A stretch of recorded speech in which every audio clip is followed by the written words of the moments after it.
جماعة الحق والهدى والسنة هم السلفيون.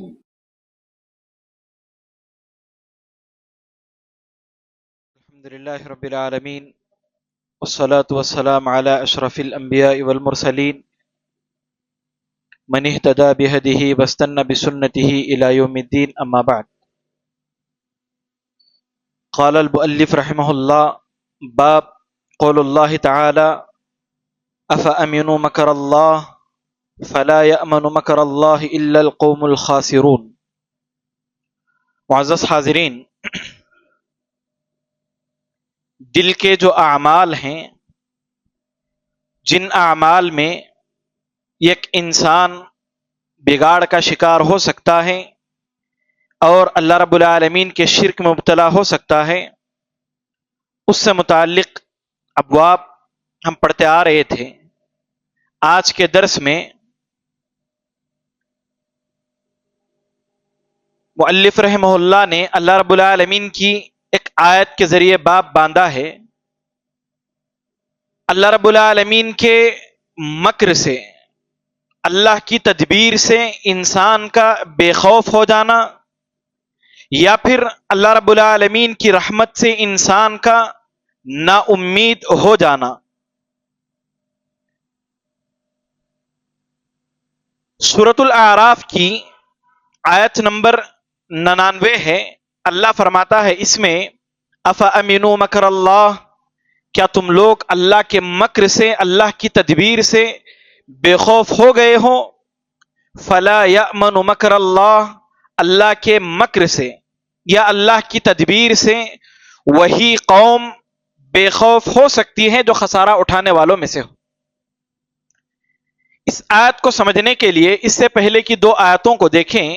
اللہ رب العالمین نے فرمایا: افامن اہل القری ان یأتیہم بأسنا بیاتا وہم نائمون، کیا قریے والے اس بات سے بے خوف ہو گئے ہیں کہ وہ سو رہے ہوں اور اسی حالت میں اللہ رب العالمین کا عذاب ان پر آ جائے؟ پھر آگے اللہ نے فرمایا: اوامن اہل القری ان یأتیہم بأسنا ضحی وہم یلعبون، کہ اللہ رب العالمین کا عذاب قریہ والوں پر اس حال میں آ جائے کہ دن چڑھا ہوا ہے اور وہ لوگ کھیل کود میں. یعنی اللہ رب العالمین نے اس قریہ والوں کو امن کی نعمت سے نوازا تھا کہ رات میں چین سے سو رہے ہیں. اگر امن نہ ہو تو انسان سو سکتا ہے؟ امن نہ ہو انسان رات میں نہیں سو سکتا. تو قریہ والے رات میں امن سے سو رہے تھے اور دن میں کھیل کود کر رہے تھے. تو اللہ نے امن کے ساتھ ساتھ انہیں رزق میں نعمتوں کی فراوانی دی تھی کہ دن میں کھیل کود کون کرتا ہے؟ وہی شخص جو خوشحال ہو. ورنہ کیا کرے گا؟ وہ کام کرنے کے لیے، کمانے کے لیے بھاگے گا، دوڑ دھوپ کرے گا. تو یہ قریے والے کیا تھے؟ ایک تو رات میں چین کی نیند سو رہے ہیں اللہ کو بھلا کر کے، نہ تہجد کا اہتمام ہے نہ فجر کا اہتمام ہے، اور رات میں کوتاہی ہو گئی کم از کم دن میں اس کو مکمل کر لیں. لیکن دن میں بھی یہ حال ہے کہ سارا دن ان کا کھیل کود میں گزر رہا. یعنی اللہ کی پکڑ کا انہیں کوئی احساس نہیں، رات میں بھی بے خوف اور دن میں بھی انہیں کوئی احساس نہیں. تو اللہ انہیں کہہ رہا ہے کہ وہ لوگ بے خوف ہو گئے ہیں کہ رات میں سوتے ہوئے یا دن چڑھے ہوئے کھیلتے ہوئے ان میں اللہ کا عذاب آ جائے. تو ایسی اگر کسی کی حالت ہے کہ رات میں چین سے سو رہا ہے، فجر کی نماز کا اسے کوئی لحاظ نہیں، اور دن میں بے خوف ہے کہ صبح ہوئی، کام کاج کا اسے کوئی ٹینشن نہیں، اس کے پاس پیسہ ہے، گھر میں راشن موجود ہے، اور دن میں بھی کھیل کود کرتے ہوئے، موبائل کا استعمال کرتے ہوئے ایسے ہی گزار رہا، تو ایسے شخص کو ڈر جانا چاہیے، اس لیے کہ وہ خسارے میں. اللہ نے یہی کہا: افامنوا مکر اللہ، کیا تم لوگ اللہ کے امن سے بے خوف، اللہ کے مکر سے بے خوف ہو گئے ہو کہ رات میں بھی چین سے سو رہے ہو اور دن میں بھی تمہیں کسی طرح کا کوئی خوف نہیں ہے؟ ایسے لوگ خسارہ اٹھانے والوں میں سے. آدمی اللہ رب العالمین کے مکر سے یا اللہ کی تدبیر سے بے خوف کب ہوتا ہے؟ 2 وجوہات ہیں. 2 وجوہات کی بنا پر آدمی اللہ رب العالمین کے مکر سے، اللہ کے عذاب سے، اللہ کی تدبیر سے بے خوف ہو جاتا ہے۔ پہلی چیز، ایک کے بعد ایک گناہ کرتے کرتے انسان کا انجام ایسے ہو جاتا ہے کہ اس کا دل سخت ہو جاتا ہے۔ سورہ حدید میں اللہ رب العالمین نے یہودیوں کی روش کو نقل کرتے ہوئے فرمایا فطال علیہم الامد، یعنی ایک گناہ پر انہوں نے لمبا عرصہ گزار دیا ہے۔ گناہ پر لمبا عرصہ گزارنے کی وجہ سے فقست قلوبہم، ان کے دل سخت ہو گئے۔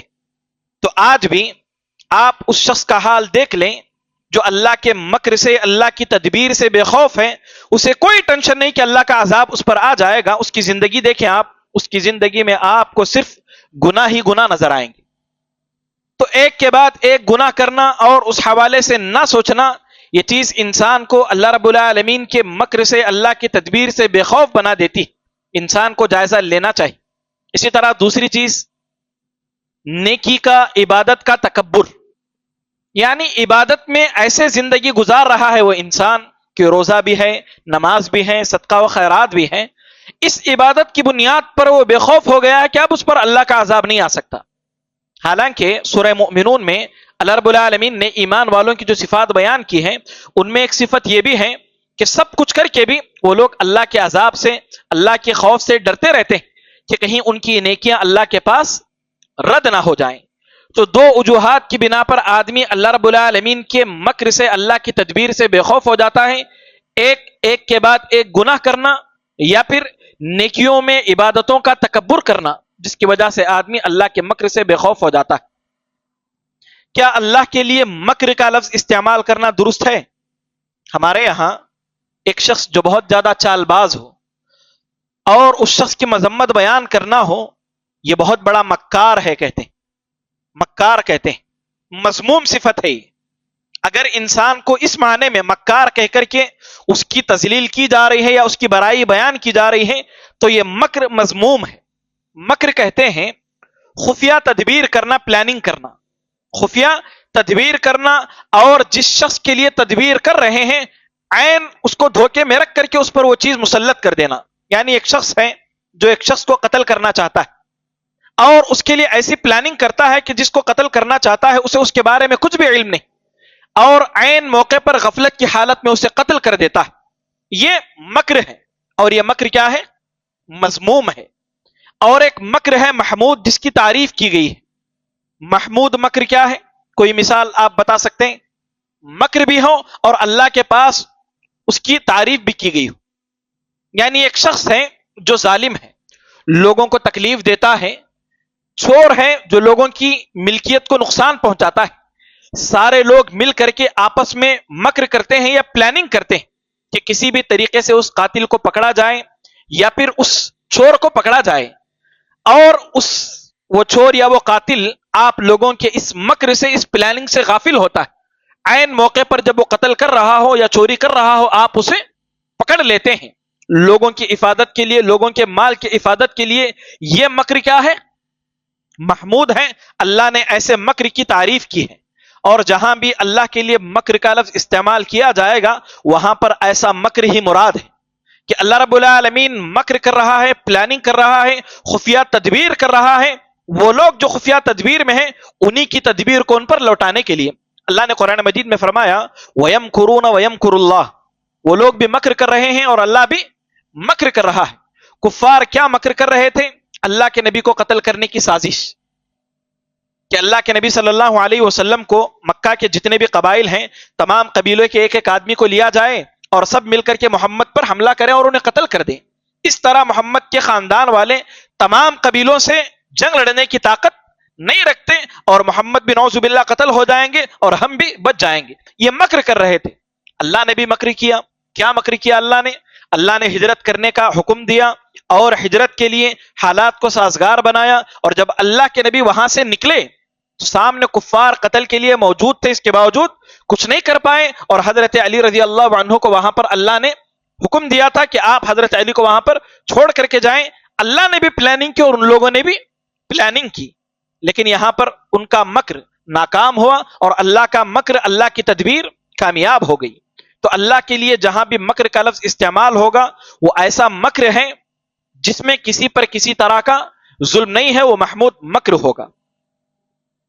تو اگر کوئی شخص دنیا میں ایسا ہے جو اللہ رب العالمین کی اس تدبیر سے بے خوف ہے، اسے کوئی پرواہ نہیں، دن رات گناہ میں ہے، نمازوں سے غافل ہے، اللہ کی عبادت سے غافل ہے، بس نام کا مسلمان رہ گیا ہے، اور اپنی اس غلطی پر کب اللہ اسے پکڑ لے کوئی اسے پرواہ نہیں ہے، تو اللہ کے نبی صلی اللہ علیہ وسلم ایسے شخص کے بارے میں فرماتے ہیں اذا رأيت اللہ يعطي العبد من الدنيا على معاصيه ما يحب فإنما هو استدراج۔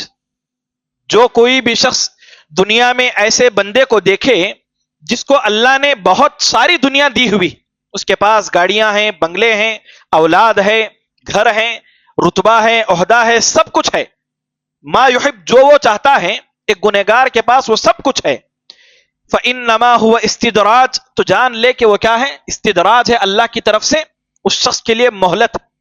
ایسا نہیں کہ وہ گناہ کر کے ہمیشہ ایسے ہی رہ جائے گا، گناہ کرنے کے باوجود انسان کو اگر نعمتیں مل رہی ہیں تو یہ اللہ کی مہلت ہے، ایسے انسان کو ڈر جانا چاہیے، اس لیے کہ اللہ کے نبی صلی اللہ علیہ وسلم یہ بات فرمانے کے بعد آگے ایک آیت کی تلاوت فرماتے ہیں فَلَمَّا نَسُوا مَا ذُكِّرُوا بِهِ فَتَحْنَا عَلَيْهِمْ أَبْوَابَ كُلِّ شَيْءٍ۔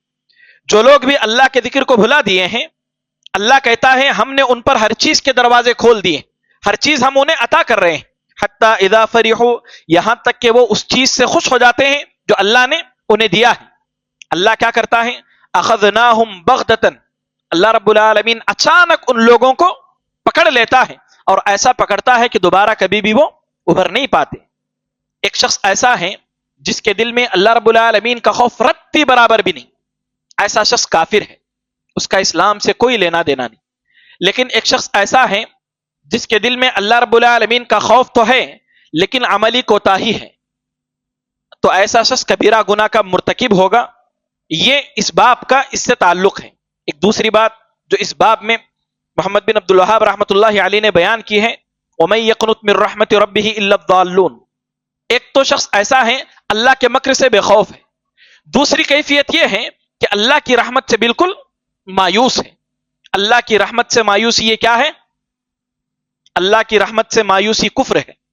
سورہ حجر کی آیت نمبر 56 ہے، یہ اللہ فرماتا ہے وَمَن يَقْنُطْ مِن رَحْمَةِ رَبِّهِ إِلَّا الضَّالُّونَ۔ جو کوئی بھی اللہ کی رحمت سے نا امید ہوتا ہے وہ شخص گمراہ ہے، گمراہ شخص ہی اللہ کی رحمت سے مایوس ہو سکتا ہے۔ اس آیت سے پہلے کی 2 آیتیں ہیں، اس کو ہم پڑھیں گے تو بات زیادہ واضح ہوگی۔ اللہ رب العالمین نے فرمایا قالوا لا توجل انا نبشرک بغلام علیم۔ فرشتے حضرت ابراہیم علیہ السلام کے پاس آئے، ابراہیم علیہ السلام کو انہوں نے ایک علم رکھنے والے لڑکے کی بشارت دی کہ اللہ تجھے کیا کرے گا، ایک لڑکا عطا کرے گا، جو لڑکا کیا ہوگا، بغلام علیم، علم والا ہوگا۔ فرشتوں کی یہ بات سن کر کے ابراہیم علیہ السلام نے کہا قال ابشرتمونی علی ان مسنی الکبر، تم مجھے ایک ایسی چیز کی بشارت دے رہے ہو اور اس بڑھاپے میں، یہ کس قدر عجیب بات ہے، یعنی تم مجھے اولاد کی خوشخبری دے رہے ہو حالانکہ میری ہڈیوں میں گودا نہیں ہے اور میں بالکل بوڑھا ہو چکا ہوں اور میری بیوی بانجھ بھی ہے، سورہ ذاریات کے مطابق میری بیوی بانجھ بھی ہے۔ تو انہوں نے کہا لا تقنطوا من رحمت اللہ، اے ابراہیم اللہ کی رحمت سے مایوس مت ہونا۔ تو ابراہیم علیہ السلام نے یہ آیت پڑھی، ان کی یہ بات کو اللہ نے قرآن میں نقل کیا وَمَن يَقْنُطْ مِن رَحْمَةِ رَبِّهِ إِلَّا الضَّالُّونَ، اللہ کی رحمت سے میں نا امید نہیں ہوں، لیکن بظاہر جو لگ رہا ہے اس کے مطابق میں کہہ رہا ہوں کہ عموماً بوڑھے ہو جانے کے بعد اولاد نہیں ہوتی۔ تو یہاں پر ابراہیم علیہ السلام نے کہا کہ گمراہ لوگ ہی اللہ رب العالمین کی رحمت سے نا امید ہوتے ہیں۔ آج آپ دنیا میں دیکھ لیں ایسا شخص جو بہت زیادہ گناہوں میں پڑا ہوا ہے، وہ اپنے گناہوں کے سبب کیا کرتا ہے، ایسا لگتا ہے اسے کہ اب میری بات اللہ نہیں سنے گا، اور اس قدر نا امید ہو جاتا ہے کہ ہر طرح کے خیر سے وہ شخص محروم رہتا ہے۔ بسا اوقات نوبت یہاں تک آ جاتی ہے اس شخص کی جو نا امید ہوتا ہے خودکشی کر لیتا ہے۔ بہت سارے لوگ جذبات میں آ کر کے بظاہر انہیں لگتا ہے کہ اب ہمارا کچھ نہیں، ہمارا ختم ہے، دنیا میں ہم کبھی ابھر نہیں سکتے، ہم کچھ کما نہیں سکتے، ہم آگے نہیں بڑھ سکتے، یہ سوچ کر کے انسان بسا اوقات گھٹ گھٹ کر کے مر جاتا ہے اور خودکشی کر لیتا ہے۔ میاں بیوی میں آپس میں جھگڑا ہو گیا، وہ بیوی سے اس قدر نا امید ہوتا ہے کہ اس میں کسی طرح کی کوئی اصلاح نہیں ہوگی، خودکشی کر لیتا ہے۔ یا بسا اوقات شوہر کے ظلم سے تنگ آ کر بیوی خودکشی کر لیتی۔ نوجوان نسل ڈپریشن کا شکار ہو کر کے اگر ایگزام میں مارکس کم آ گئے، دوستوں کا، خاندان والوں کا سامنا کیسے کریں گے؟ اس وجہ سے نا امید ہو کر کے خودکشی کر لیتے۔ بہت سارے لوگ طرح طرح کے ٹینشن پریشانیوں میں آ کر کے خودکشی کر لیتے۔ یہ اللہ رب العالمین کی رحمت کا عملی انکار ہے۔ جو بھی خودکشی کرتا ہے اللہ رب العالمین کی رحمت کا عملی انکار ہے، اور جو بھی اللہ رب العالمین کی رحمت سے نا امید ہوتا ہے یہ کفر ہے۔ کیوں کفر ہے؟ آپ میں سے کوئی بتا سکتے ہیں؟ اللہ کی رحمت سے نا امید ہو جانا یہ کفر ہے۔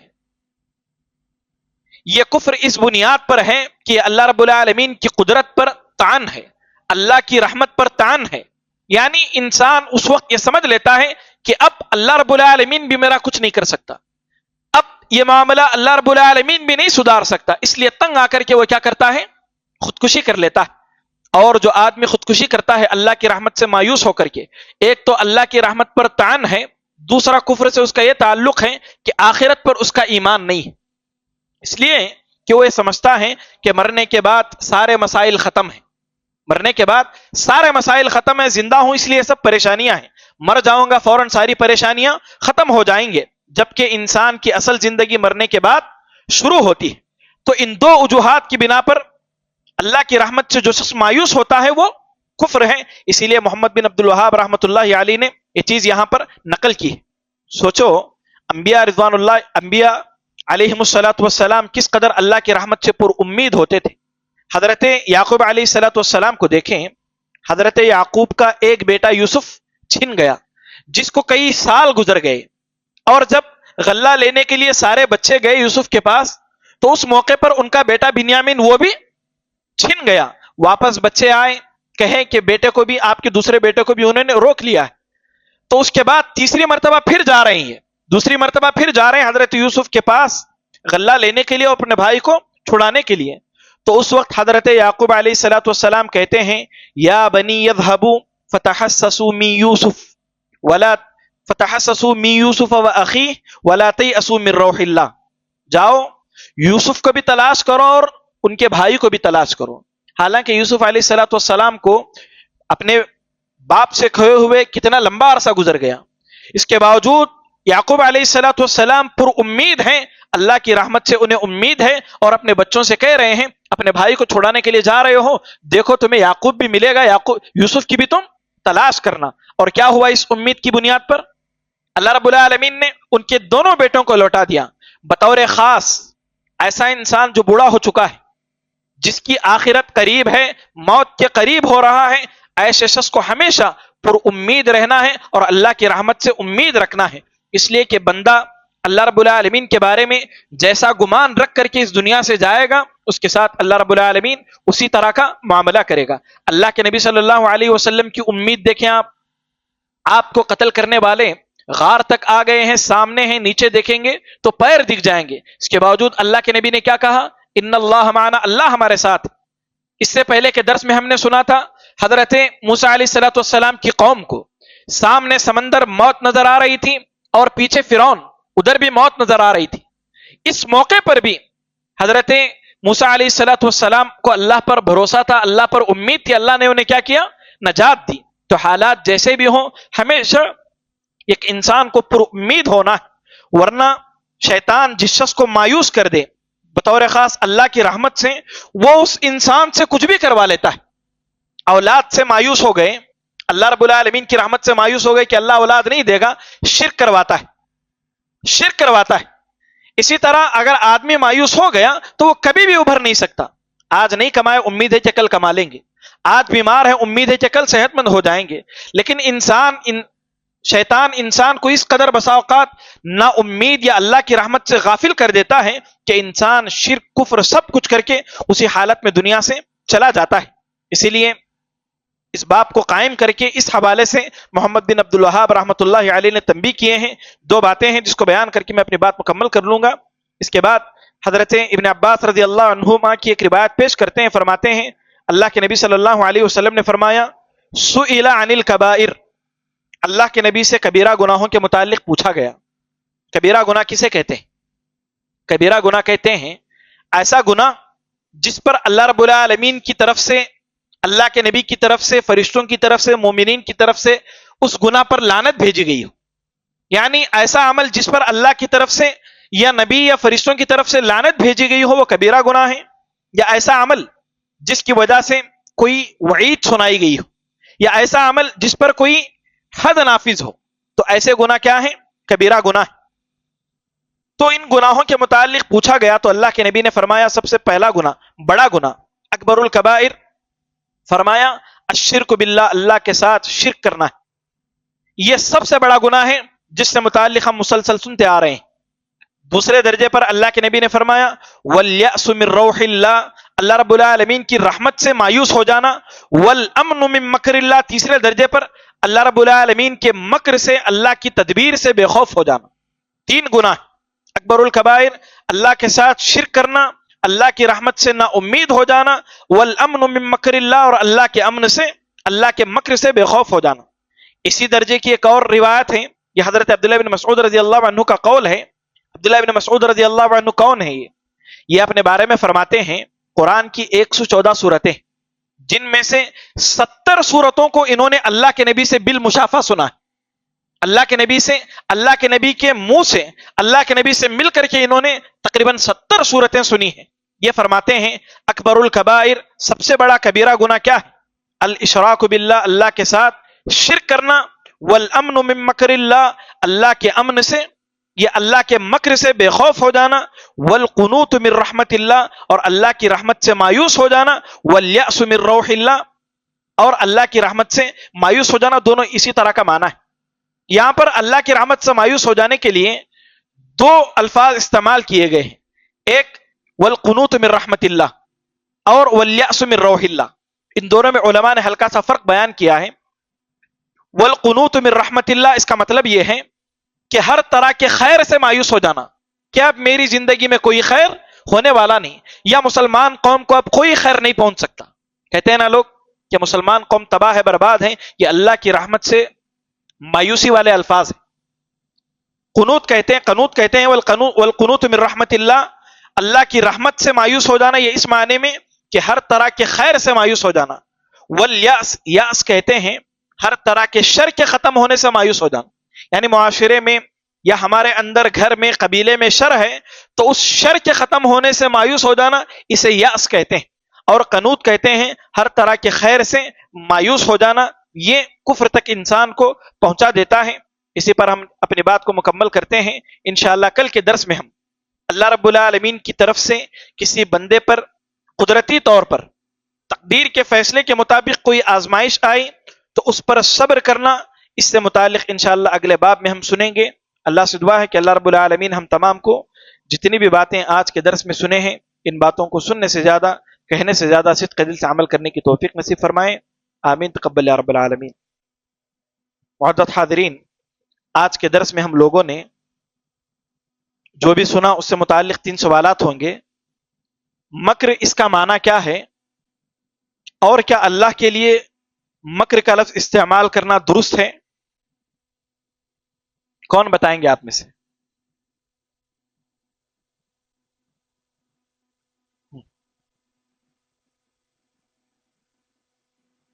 مکر کا کیا معنی ہے؟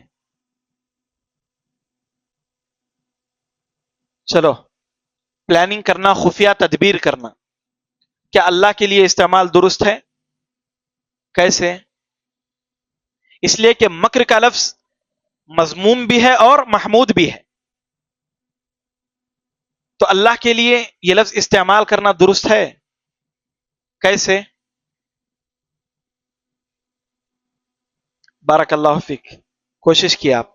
اللہ رب العالمین کے لیے مطلقاً کہ اللہ رب العالمین کی صفت مکر ہے، اللہ کا نام ماکر ہے، ایسا نہیں کہیں گے، بلکہ اللہ رب العالمین کے لیے مکر کا لفظ مشروط استعمال ہوگا کہ اگر یہاں پر مراد سامنے والے جو مکر کر رہے ہیں، کفار کا جو مکر ہے، اس مکر کے مقابلے میں اللہ رب العالمین کے لیے مکر کا استعمال کیا جائے گا، اور جہاں بھی اللہ کے لیے مکر کا استعمال کیا جائے گا وہاں پر محمود مکر مراد ہوگا.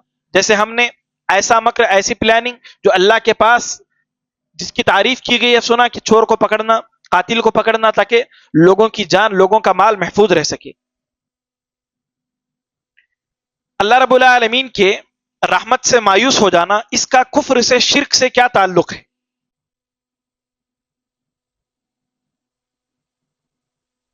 ہاں عبداللہ.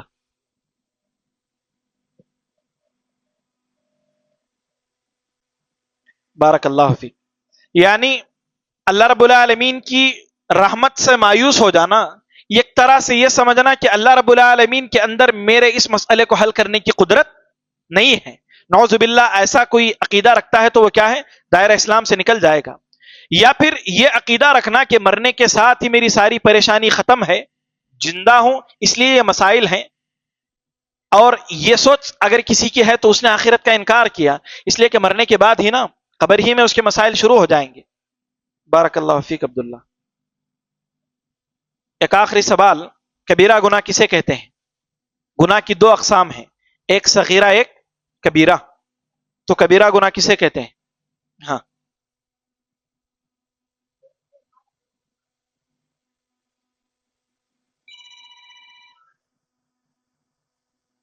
نہیں، وہ نہیں ہے جواب.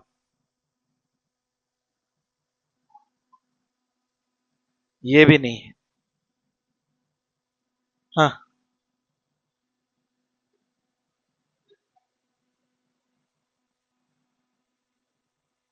ایسا گناہ جس پر لعنت بھیجی گئی ہے. ٹھیک ہے. اور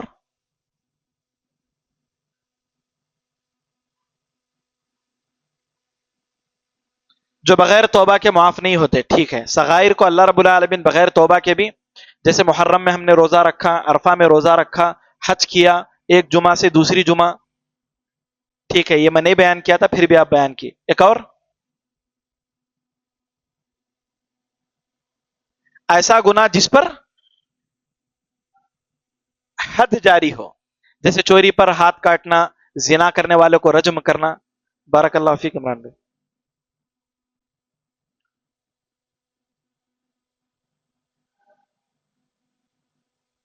یہاں پر ہمارا درس مکمل ہوتا ہے. اللہ رب العالمین اب تمام کی زندگیوں میں خیر و برکت رکھے. جو بھی سنتے ہیں اس پر اللہ مجھے اور آپ کو عمل کرنے کی توفیق نصیب فرمائے.